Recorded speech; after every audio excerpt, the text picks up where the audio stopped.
துணை பொதுச் செயலாளர் ஊரக உள்ளாட்சித்துறை அமைச்சர் மதிப்புக்கும் மரியாதைக்குரிய ஆரூர் ஐயா திண்டுக்கலை பெரியசாமி ஐயா அவர்கள் சிறப்புரையாற்றுவார்கள்.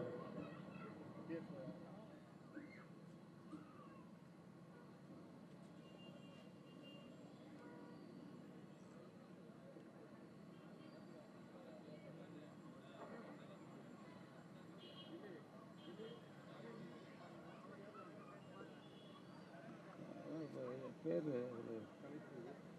இந்த தடல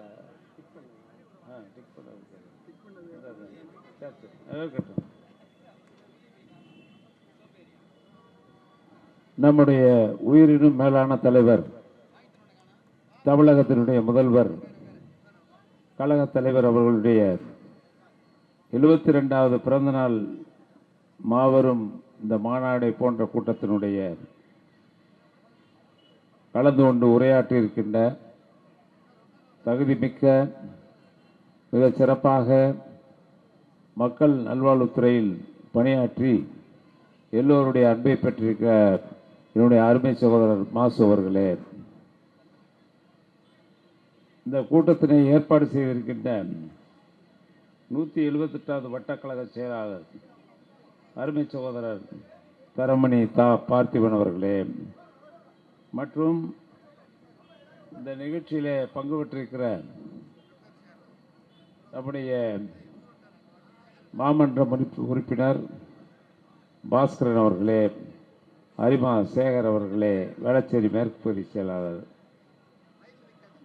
77வது மாமன்ற உறுப்பினர் மணிமாறன் அவர்களே, 76 மாமன்ற உறுப்பினர் 176 ஆனந்த் அவர்களே, ஜெகதீசன் அவர்களே, மற்றும் ஜி வரதன் அவர்களே, மைத்ரி அவர்களே, சூரிய மணிவண்ணன் அவர்களே, மகாதேவன் அவர்களே, மற்றும் இந்த நிகழ்ச்சியிலே பங்கேற்றிருக்கிற நம்முடைய சென்னை மாநகரத்தினுடைய துணை மேயர் அருமை சகோதரர் மகேஷ் அவர்களே, எனக்கு முன்னால் பேசிவிட்டு அமர்ந்திருக்கின்ற தமிழ்நாடு பாடநூல் கழகத்தினுடைய தலைவரும் கழக கொள்கை உறுப்பு செயலாளருமான அருமை சகோதரர் திண்டுக்கல் ஐ லியோனி அவர்களே, ஹசன் மௌலானா அவர்களே, பாலவாக்கம் சோமு அவர்களே, மற்றும் இங்கே பங்கேற்றிருக்கிற மனோகரன் அவர்களே, துரைராஜ் அவர்களே, துரை கபிலன் அவர்களே, கழகத்தை கட்டி காத்து வருகின்ற கழகத்தினுடைய முன்னணி தலைவர்களே, பெருந்திரளாக இங்கே வருகின்றிருக்கின்ற எங்களை பெற்றெடுத்த அன்பு தாய்மார்களே, சகோதர சகோதரிகளே, தலைவருடைய 72வது பிறந்தநாள் நிகழ்ச்சியிலே கலந்து கொள்கின்ற வாய்ப்பினை தந்த என்னுடைய அருமை சகோதரர் மாசு அவர்களுக்கு மீண்டும் என்னுடைய நன்றியும் வணக்கத்தையும் தெரிவித்துக் கொள்ள விரும்புகின்றேன். குறிப்பாக சென்னை மாநகரம் நம்முடைய மாசுக்கு அத்துப்படி, சென்னை மாநகரம் மட்டுமல்ல, தமிழ்நாடே அத்துப்படியாக இருக்கின்ற பொழுது சென்னை மாநகரம் என்ன, அந்த அளவிற்கு அவர் அறிந்து புரிந்து தெரிந்து செயலாற்றக்கூடிய ஒரு சிறந்த மாவட்ட கழகத்தினுடைய செயலாளர். இதைவிட அவருக்கு முதல் படி என்னவென்றால், சென்னை மாநகரத்தினுடைய மேயராக, மாநகர தந்தையாக பொறுப்பேற்று அந்த பணியாற்றிய காலம்தான் இன்றைக்கு அவருக்கு அமைத்திருக்கின்ற அடித்தளம். அதில் எந்த விதமான மாற்றம் இல்லை. இந்த அளவிற்கு ஒரு அடித்தளம் அமைத்த காரணத்தால் இந்த நகரம் எப்படி வளர்ச்சி அடைய வேண்டும், உயர்த்த வேண்டும் என்ற ஆசை கனவுகள் இன்னும் அவர் மனத்திலே ஓங்கி இருப்பதை பார்க்க முடிகின்றது. இங்கே பேசுகின்ற பொழுது சொன்னார், நம்முடைய கழகத்தினுடைய தலைவர், தமிழகத்தினுடைய தலை சிறந்த, இந்தியாவிலேயே முதல்வர்களுக்கெல்லாம் முதல்வராக இருக்கக்கூடிய தலை சிறந்த முதல்வர், இந்தியாவிலே அனைத்து மாநிலங்களுக்கும் அந்த மாநில உரிமைகளுக்காக வழிகாட்டக்கூடிய தலைவராக இருக்கக்கூடிய ஒரே முதல்வர் நம் தலைவர் தளபதியார் என்பதை இந்த நேரத்தில் சுட்டிக்காட்ட விரும்புகிறேன். அவரும் இந்த மாநகரம் எப்படி வளர்ச்சி அடைய வேண்டும் என்று இந்த மாநகர தந்தையாக பொறுப்பேற்று எல்லோரும் சொன்னார்கள். அவர்கள் மேயராக பொறுப்பேற்ற காலத்திலே வரலாற்றில், சென்னை வரலாற்றில் ஒரு 10 பாலங்களை அறிவித்து அறிவித்த மேடையிலே இத்தனை நாட்களுக்குள் முடிப்போம் என்று சொல்லி அந்த திட்டத்தை 10 பாலங்களையும் ஒரே நிமிடத்திலே கட்டி முடித்து திறந்து வைத்த பெருமை நம்முடைய முதல்வரை தவிர உலக வரலாற்றில் இதுவரும் யாரும் இருக்க முடியாது. எல்லாரும் பார்த்தாங்க 10 பாலம் எப்படி உடனே கட்டிட முடியும். எல்லா பாலத்தையும் நீங்க பார்க்கலாம். நீங்க அங்க இருக்கக்கூடிய இந்த மாநகரத்திலே போக்குவரத்திற்கு தடையாக இருந்த பகுதிகள் எல்லாம் மேம்பாலங்கள் கட்டப்பட்டு ராதாகிருஷ்ணன் ரோட்ல எல்லாம் அந்த பாலம் உருவாச்சு. எல்லா இடங்களிலும் பாலங்கள் கட்டப்பட்டது. 10 பாலத்தை கேட்டால் மாசு சொல்லுவார் மனப்பாடமா. ஆனா என்னால் சொல்ல முடியாது. எதற்கு இதை சொல்லுகிறேன் என்றால், ஒரு திறமை மிக்க நிர்வாகி இன்னும் இந்த மாநகரத்தினுடைய வளர்ச்சி நான் இன்னும் குறிப்பிட்டு சொல்ல வேண்டும் என்றால், சிங்கார சென்னை என்று உருவாக்கிய பெருமை நம்முடைய முதல்வர் தளபதியாருக்குத்தான் உண்டு. இங்க சொன்னாரு, இந்த ரோட பத்தி சொல்ல சொன்னார். உலகத்தில் இருக்கக்கூடிய வளர்ந்த நாடுகளில் எப்படி ஒரு நகரம் அமைந்திருக்கிறது என்பதை குறிப்பிட்டு சொன்னார்கள். கோலாலம்பூரை போல இருக்கு, மற்ற பெரிய பெரிய சிங்கப்பூரை போல இருக்குங்கிறதெல்லாம் மாசு சொன்னார். அதையும் தாண்டி உருவாகி கொண்டிருக்கிறது Chennai. The great Chennai is built by our honourable chief minister of Tamil Nadu. அவர் உருவாக்குவார். இந்த மாநகரத்தை பார்த்து 3, அதாவது மெட்ரோபாலிட்டன் சிட்டி என்று 3 இருக்கிறது. ஒன்று மும்பை. மும்பையே ரொம்ப பெருசா சொல்லுவாங்க, பெரிய வளர்ந்த நகரம், கட்டடங்கள்லாம் ரொம்ப வானத்து உயரத்திற்கு உயர்ந்திருக்குன்னு சொல்லுவாங்க. ஆனா அந்த மும்பை, கல்கத்தா, மெட்ராஸ் இன்று 3 மாநகரத்தையும் எடுத்துக்கொண்டால், புதுடெல்லி கூட ஓல்ட் டெல்லி தான் ரொம்ப மோசமா இருந்துச்சு. அப்புறம் நியூ டெல்லின்னு உருவாக்குனாங்க. ஆனா இன்னைக்கு பார்த்தால் இந்த 3 மெட்ரோபாலிட்டன்ல சென்னை மெட்ரோபாலிட்டன் தான் இந்தியாவிலே முதல் நிலையான மெட்ரோபாலிட்டன் என்று உருவாகி கொண்டிருப்பதை இங்கே சுட்டிக்காட்டினார்கள். இது வளர்ச்சி. நான் சாதனைகளை சொல்லவில்லை.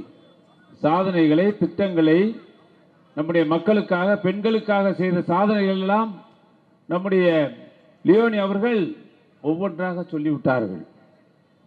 நான் சொல்லி தெரிய வேண்டிய அவசியம் இல்லை.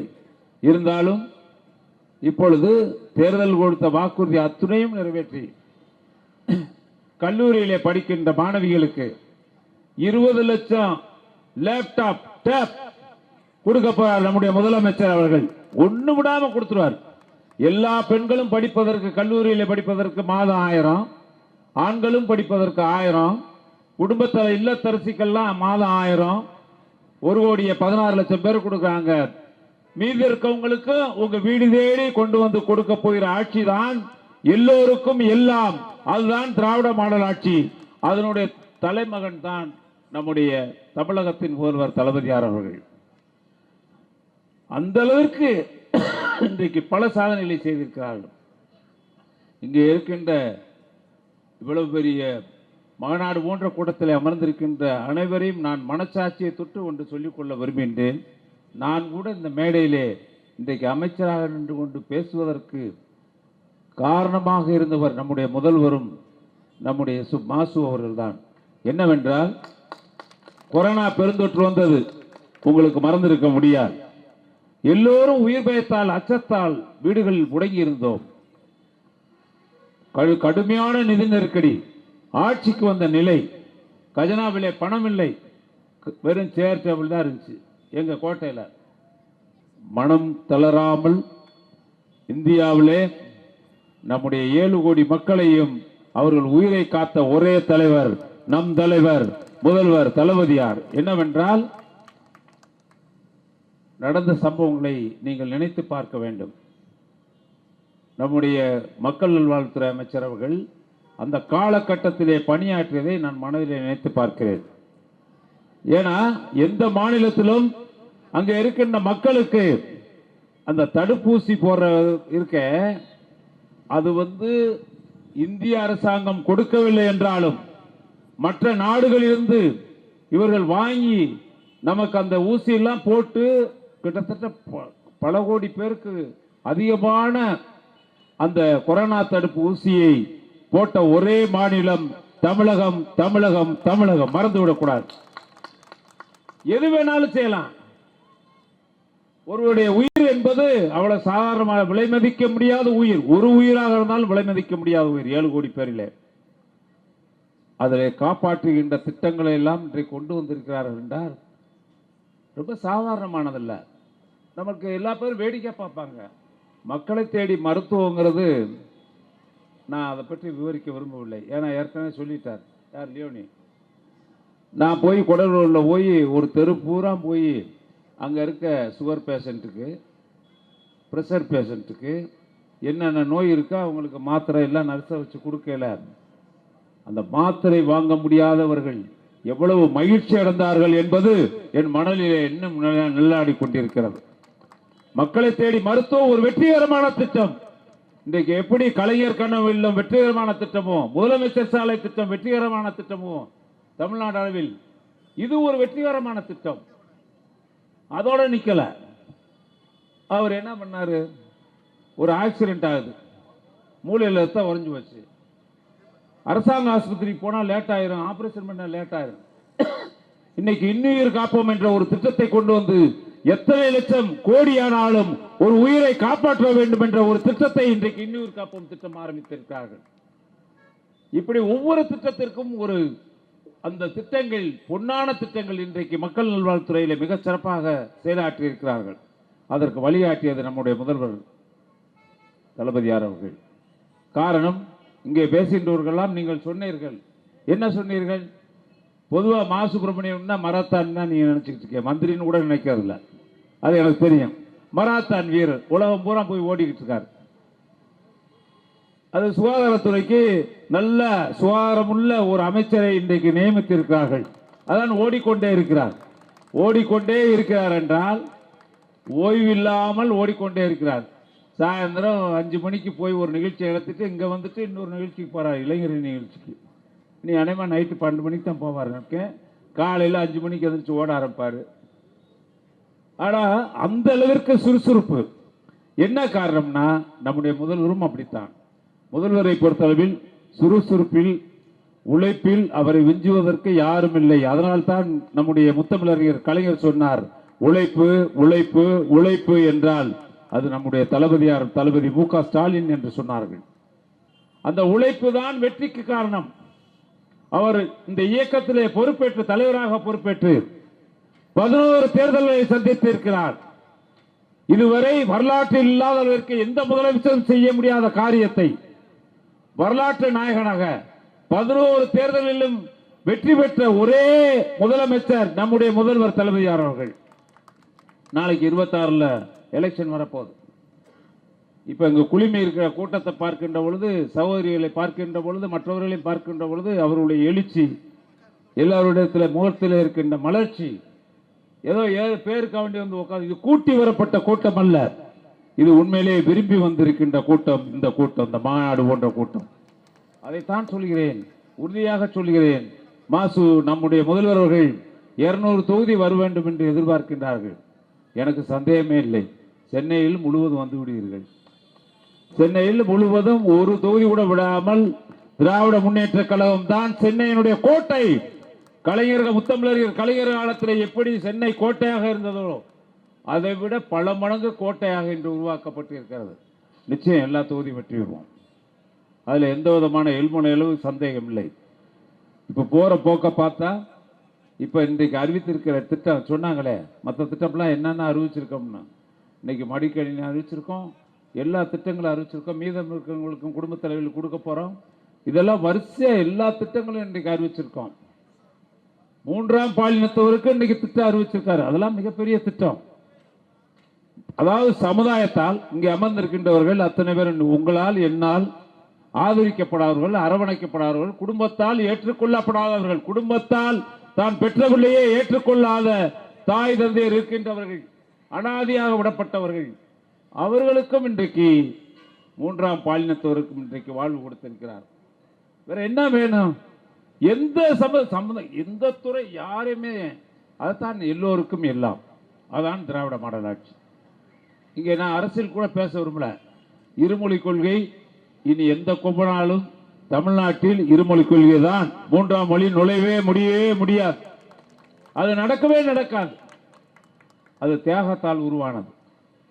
65 நடந்த போராட்டம் இன்னும் மக்கள் மனதில் நெருப்பாக இருக்கிறது. எனவே அது வராது. இங்கே சொன்னார் நம்ம லியோனி சொன்னார் என்னன்னா, இந்த தொகுதி மறுவரையல் தமிழ்நாட்டில் இருக்கின்ற எம்பியினுடைய எண்ணிக்கை எல்லாம் குறைந்துவிடும். காரணம் மக்கள் தொகை கணக்கெடுத்தது 25 வருஷம் ஆச்சு. அடுத்த வருஷம் எடுக்க போறாங்க. எடுத்த உடனே எங்க மக்கள் தொகை அதிகமாக இருக்கோ அதற்கேற்றார் போல எண்ணிக்கை கூடும் என்ற ஒரு எல்லோரும் அதை பற்றி பேசி வருகிறார்கள்.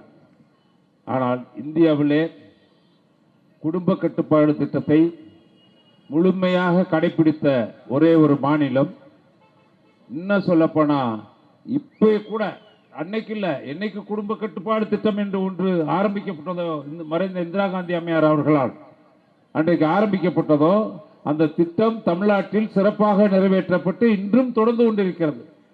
இங்கே மேடையில் இருக்கவங்களுக்குலாம் எத்தனை குழந்தைன்னு கேட்டால் யாருக்கு 1-2க்கு மேலே இருக்காது. 1-2க்கு மேலே இருக்கவே இருக்காது. ஏன்னா லியோனி கூட ஒன்று தான் நினைக்கிறேன். ஒரு பொண்ணு தானே? அப்படியா? 2 சரி, அப்படி கூட வச்சுக்கோங்க. ஏன்னா எனக்கு கணக்கு தெரியாது, ஒன்று தான் தெரியும், அதான் டாக்டர் தான் தெரியும், அதனால தான் சொல்கிறேன். ஆக இப்போ பார்த்தீங்கன்னா மக்கள் தொகைங்கிறது எனக்கு எங்கள் வீட்டில் நாங்கள் 8 பேர், 4 அக்கா, 4 பேர், நாங்கள் 8 பேர் இருந்தோம். எங்களுக்கெல்லாம் பார்த்தீங்கன்னா 3, 2, 1 ஆயிடுச்சு. என்ன பண்ண முடியும்? மேடையில் விட்டுருக்கிறவர்கள் எல்லாம் 1 ஆயிடுச்சு. கீழே உட்காந்துருக்கவங்களுக்கும் 1, 2 தான் இருக்கும். ஆக இன்னைக்கு வரைக்கும் அது கடைபிடிக்கப்படுகிறது. அதற்கு காரணம் தமிழகம் பொருளாதார முன்னேற்றத்தில் இன்றைக்கு சொல்லியிருக்கார்கள் தனிநபர்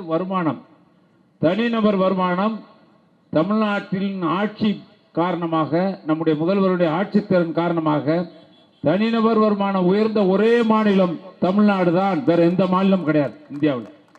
நம்மளோட போட்டி வருது தொழில்துறையில, எந்த துறையில போட்டி கூட ஆள் கிடையாது. அது மருத்துவத்துறையில நம்ம கிட்டத்தில் கூட வர முடியாது.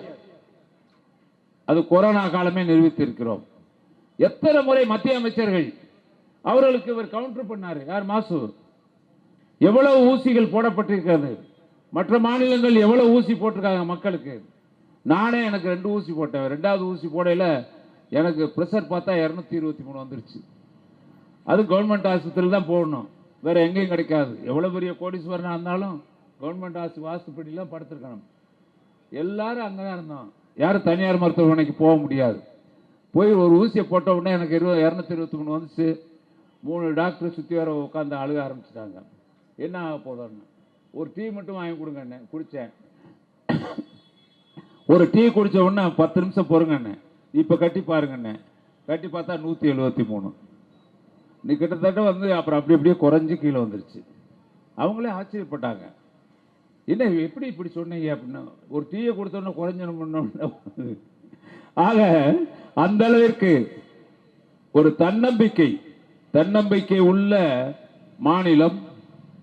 அது மட்டுமல்லாமல் இன்றைக்கு சொன்னார், மத்திய அரசு கொடுக்கின்ற நிதி எல்லாம் எவ்வளவு குறைத்து கொடுத்தாலும் அதை எதிர்நீச்சல் போட்டு சமாளிக்கக்கூடிய வல்லமை நமக்கு இருக்கிறது. கல்விக்காக எவ்வளவு நிதி கொடுத்துருக்காங்கன்னு சொன்னாங்க. நான் அந்த விளக்கங்கள்லாம் நம்முடைய நிதிநிலை அறிக்கை பற்றி சொல்லவில்லை. ஆனால் நம்மளுடைய முதலமைச்சரை மட்டும் நான் சொல்லிக்கொள்ள விரும்புகின்றேன். இன்னும் எத்தனை தேர்தல்கள் அவர் 100 ஆண்டு காலம் நிச்சயமாக இருப்பார்கள். எந்த தேர்தலும் எந்த கோப்பனும் தோற்கடிக்க முடியாது. ஒரு முடிசூடா மன்னராக, வரலாற்றின் நாயகனாக, வெற்றி ஒன்றே அவருடைய இலக்கு என்பதில் இன்றைக்கு மக்கள் அந்த அளவிற்கு மனமு வந்து ஆதரவை தந்து கொண்டிருக்கிறார்கள். எங்கே சென்றாலும் அப்பாவிற்கு விளக்கம் சொன்னார். அப்பாவும் அவர்தான், அது அப்பாங்கிறத விட அம்மாவும் அவர்தான், தந்தையும் அவர்தான், தாயும் அவர்தான், எல்லாம் அவர்தான். இந்த நாட்டிலே இருக்கக்கூடிய தெய்வங்களை கூட நம்ம நம்ப வேண்டிய அவசியம் இல்லை. மக்கள் 7 கோடி மக்களும் நம் முதலமைச்சர் நன்றாக இருக்க வேண்டும் என்று நினைத்தாலே நீங்கள் நன்றாக இருப்பீர்கள். அதுதான் என்னுடைய சொல்லுவாங்க. வாக்குன்னு ஒன்று இருக்கு, கிராமங்கள்ல சொல்லுவாங்க. அவங்க சொல்லுவாங்க பெரியவங்ககிட்ட வாக்கு வாங்கணும்னு. ஆனா நம்முடைய முதலமைச்சர் அவர்கள் இன்னைக்கும் சுறுசுறுப்பாக, அந்த சுறுசுறுப்பு மாசு அவர்கள் அவரோடு நடைபயிற்சியில் ஈடுபடுகின்ற பொழுதும் அவருடைய பணியில் அவரோடு தொடர்வதும் இவைகள்லாம் ஒரு பழக்கம். நாங்கள்லாம் அதாவது வந்து கல்லூரியில் படிக்கையில் நீ எப்படிப்பட்டவன் என்று சொன்னால், மாசு நீ எப்படிப்பட்டவர் என்று ஒரு கேள்வி நான் கேட்டால், உன்னுடைய நண்பனை வைத்துத்தான் முடிவு செய்ய வேண்டும் என்று நாங்கள் கல்லூரியில் படிக்கிற காலத்தில் சொல்வார்கள். நீங்கள் உங்கள் நண்பனை வைத்துத்தான் நீங்கள் யார் என்பதை தெரிந்து கொள்ள முடியும். உங்களை தெரியாம இருந்தாலும் உங்க நண்பனை வச்சு தான் தெரிஞ்சுக்கிறோம். அந்த நண்பனை வச்சு, நண்பன்கிற நான் அடிப்படையில் சொல்லல, உன்னுடைய தலைவர் தளபதியாருடைய அவர் வழியை நீங்கள் தவறாமல், ஒரு துளி கூட தவறாமல் பின்பற்றுகிற காரணத்தால், தொடர்ந்து பின்பற்றுகின்ற காரணத்தால், ஒவ்வொரு நிமிஷமும் பின்பற்றுகின்ற காரணத்தால் இந்த அளவிற்கு நீங்கள் உயர்ந்திருக்கிறீர்கள். ஆகவே உங்களுக்கும் என்னுடைய வாழ்த்துக்கள். தலைவருக்கு என்னுடைய கோடான கோடி நன்றிகளையும் வணக்கத்தையும் தெரிவித்து நீங்கள் நீண்ட நேரமாக அமைந்திருக்கிறீர்கள். உங்களுக்கு தெரியாத அரசியல் இல்லை. சென்னை மக்கள் எழுந்து விட்டார்கள். இனி தமிழகமே சென்னையை நோக்கி பின்தொடரும் என்பதை சொல்லி, வெற்றி 234 நிச்சயம். அவர் வாழ்க வாழ்க, 100 ஆண்டு வாழ்க. நன்றி, வணக்கம்.